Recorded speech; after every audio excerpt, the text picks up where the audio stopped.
I almost just fell. But we ain't gonna talk about that. Alright, so welcome to my channel. My name is Christian Nicole. I haven't been here for you guys in a while. I'm very neglectful. Sorry. So yeah, you know, I just wanted to come back and catch up with you guys and see how you're doing, tell you how I'm doing, and you know, just see what's going on, catch up with my people. So I have some, you know, maybe some things that may surprise you, but I actually have seen some of these videos on YouTube, and never did I ever think that I would be one of the people. Let me adjust this because I don't want my little backdrop boom to be showing in the background. I still see it. How come I can't? Bam. We here? We here. Okay, so yeah, you know, I didn't think I would be one of the people to post this video, but I am. And basically, you know, I had seen when I was in the Nurse Practitioner program some videos about why I quit my job or why I stopped being a nurse practitioner, and I really didn't think that that would be me one day, but I'm this close from that being me. So instead of leaving my field, my job as a nurse practitioner, I basically just decided, I ain't gonna say just decided, it actually took me several months to decide to do this, and that is to pick up a PRN job as an RN. And I'm gonna tell y'all what my driving force was. The pay, and I use this term loosely, but the respect, because I feel like dude, you can go on Indeed. As a matter of fact, go on Indeed. Don't even take my word for it. Go on Indeed and look for a nurse practitioner job in Florida. Now y'all know I'm in Florida. I was in Maryland. I'm in Florida now. And when I was in Maryland, I was hired by a Florida company, so the pay was the same. So, and there was a lot of commentary on that video about how much I get paid, and people were like, that's too low, that's RN paid. Well, no, it's not RN paid in Florida. But since the pandemic, it is absolutely RN pay. It's less than RN pay. So if you go in Indeed and you look up nurse practitioner jobs in Florida, you will see there are job offerings for $45 an hour, $40 an hour, y'all, 32. How you said? $32 an hour as a nurse practitioner. Now, I don't. Why y'all want to pay $32 an hour to a nurse practitioner? One of the other ways that other things that I feel like is absolutely 100% completely insulting is to try to pay me per patient, and you can't guarantee me a patient load, and you don't want to pay me a base pay. How does that work? How does that work? It don't work. It don't make sense. It don't make sense. Okay? So that's like, I remember a co-worker who's a nurse practitioner.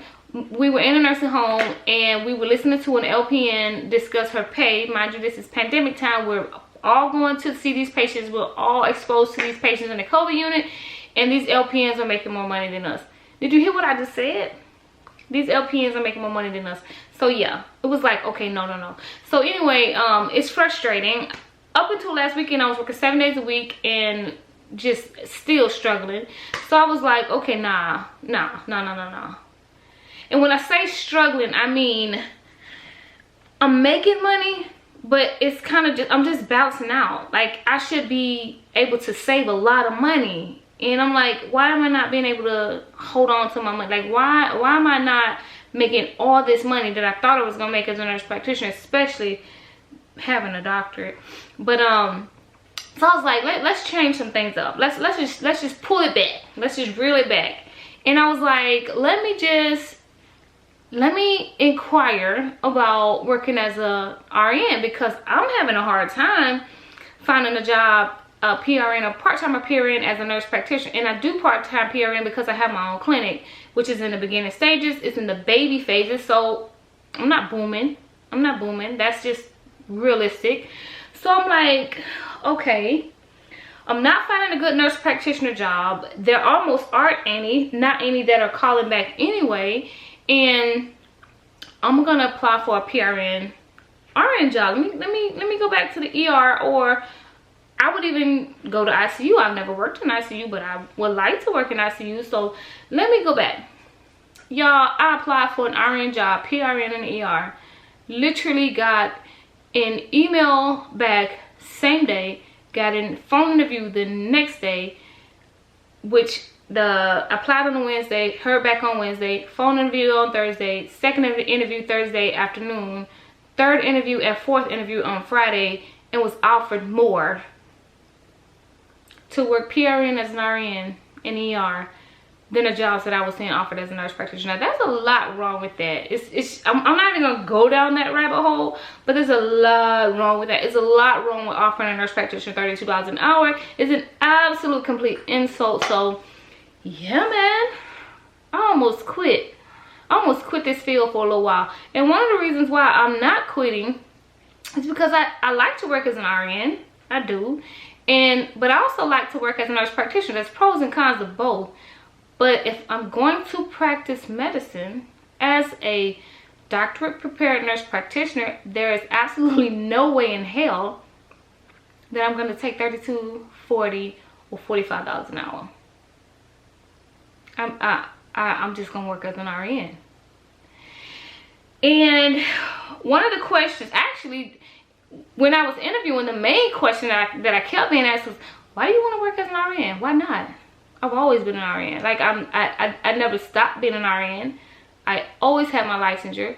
Even as a nurse practitioner, when I would go to the nursing homes, I still helped. I still helped turn patients. I still helped clean them up, change their adult briefs, give them foot rubs. I had a patient tell me, you know, oh my God, I have not had my feet rubbed in years. And I'm gonna tell you what's wrong with that. As a nurse practitioner, I'm thinking like a nurse practitioner. That means you all as CNAs, LPNs, and RNs in a nursing home are not moisturizing your patient's skin. Now, I am an old school nurse. So when I first got into nursing, it was a very long time ago, and I had very old school teachers who would teach you to give a patient a back rub, you know, really make your patients feel good, bathe them, put lotion on them. I was a CNA too. How is this patient not having this done? Even the 2 minutes it takes you, or 1 minute it takes you to put lotion on her legs or her feet, you're rubbing her feet. So anyway, sorry, that was a squirrel moment. But anyway, so yeah, I've always, you know, still provided some care, just wasn't getting compensated for it, and I didn't have to do it for 8 hours, of course. But I've always been a RN. I've always been a nurse. So why is it so unheard of that a nurse practitioner would want to also work as a registered nurse or take a break from being a nurse practitioner? We have the ability to take a break from being a nurse practitioner. And that's the beauty of being a nurse practitioner, is if you don't want to, if you're tired of the poor compensation, the insulting, you know, pay and comments that you hear from physicians and even sometimes patients, and on the rare occasion other nurses, and then why not take a break? I remember very recently posting in a private nurse practitioner group about having my first patient in my practice, my nurse practitioner led on clinic, and a feeling, you know, it was a very easy visit, by the way, feeling a little bit of imposter syndrome. And I literally had a nurse screenshot my comment, post it on Instagram, post it on Twitter, and talk about how horrible nurse practitioners are.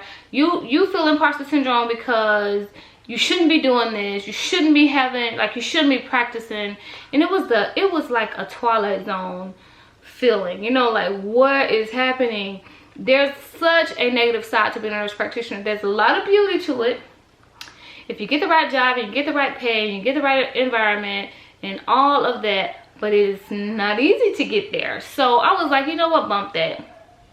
Let's reel it on back, because I'm working 7 days a week. I'm not very happy.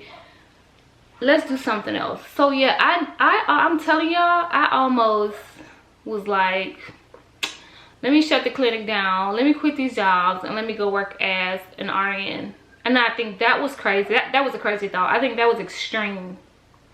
But I was this close. I was real close. So yeah, as far as my office goes, it's going okay. I did employ a friend, and recently, you know, terminated her employment because there's like nothing happening in my clinic most of the time. So I'm paying somebody to sit here and absolutely do nothing, and I'm actually losing money by doing that. So it's not a smart business move to have somebody there full-time when the work, there might be 2 hours worth of work in that week, you know, split up. So I did make that decision to not have an employee for right now, and that's another way I'm like, let me pull back. And you know what's so crazy is that when I did decide to, okay, let me not have an employee, I can manage for right now, because I'm just, the work that I'm doing for my business is really outside of my clinic. I'm contracted outside of my clinic. So I'm like, let me just get rid of it. Then I started getting phone calls like, hey, I want to book an appointment. So I'm like, okay, let me get my husband to come in here, help me, or let me get my best friend to come in and help me, because where's this coming from? So yeah, I had to like really reevaluate some things. And then one of the other driving forces behind me going back to work as an RN is because I am in the process of getting, I don't know what the word is, approved through the Florida Board of Nursing for my remedial nursing course. Which, if you guys have ever heard of a remedial nursing course, you most likely heard of it because you either did or know somebody that failed the boards. In Florida, if you fail your in-class exam 3 times, PN or RN, you need to take a remediation course. So that is the course that I'm working on offering. And I say working on is because it needs to be approved through the Florida Board of Nursing, and to make sure that I have all my T's crossed, I's dotted. And it's a process. It is a process. So I'm like, how can I offer this remedial course for RNs and LPNs if I'm so far removed from that job? You know, nurse practitioner, RN are not the same. Totally different. And when things change in the field and you don't know, and you call yourself teaching in this field, how do you do that? So that was another reason why I was like, you know what, it is a good idea for me to kind of still have my foot in the door as far as working as an RN. So I did accept that RN job. I haven't started yet, but I'm really excited about it. I'm excited about going back to work as an RN once a week. I'm really excited about my remedial nursing program, and I'm just really excited about not having to work 7 days a week and having a little bit more of financial stability, because even though I don't know how many patients I'm going to see in the ER, I do know that that company is going to pay me regardless, and that is amazing. So and pay me more than the jobs I was seeing offered on Indeed. How about that? It's crazy. So I'm really happy about doing all things, doing my nurse practitioner work, doing my RN work, and also doing my teaching courses. I have an interview, actually, I know y'all think I'm like all over the place, but I have an interview next week for a part-time faculty position for online teaching for a local university that has a campus in Orlando and a campus in Tampa. So I honestly, I don't know how that interview is gonna go, because that would be my first time interviewing for a faculty position. So I'm not really anchoring on to that one just yet. But it will be interesting to see. And all of that is really to gain experience in teaching RNs and just teaching at the university level, because I don't want to do anything in ignorance. So with me, really in the beginning stages of pushing eHealth Institute of Florida, I need to still be learning before I call myself teaching and charging people. So my remedial courses don't start for several months from now, because I still have to get myself together and get everything in line with my business. But it's really exciting to, I'm like always gonna be an entrepreneur, always. I'm always gonna be a nurse, period. Like the type of nurse that would literally go clean the patients and just like da da da da, don't, you know, I'm just doing my thing. I don't really care. It needs to be done, and it makes my patients happy to be clean and fit and feeling good and looking good. So I'm always gonna be that person. So I feel like I'm really finding that happy place with nursing and practicing medicine as a nurse practitioner, and being an entrepreneur and teaching future nurses, and not having to work 6 days a week. So in a way, I feel like I'm all over the place. You know, just because things are not completely like done. You know what I mean? I don't have my approval from the board of nursing yet. I haven't started my PRN RN job yet. And I don't know what's going to happen with the faculty position, because I haven't done the interview yet. So I do feel like I'm just in the process of getting everything together, because I wasn't happy, y'all. I was not. I'm like, and I know people on my social media like looking like she has got it going on. And I did a Zoom a few days ago. What's today? Today's Saturday. I did it a few days ago. I think it was Tuesday. And it was basically a mentoring. I was a speaker for this lady who has a nonprofit organization mentoring teenagers. So as I'm listening to her talk about me, and I realized the image that I have, I didn't know. You know, you don't really know people's opinion of you.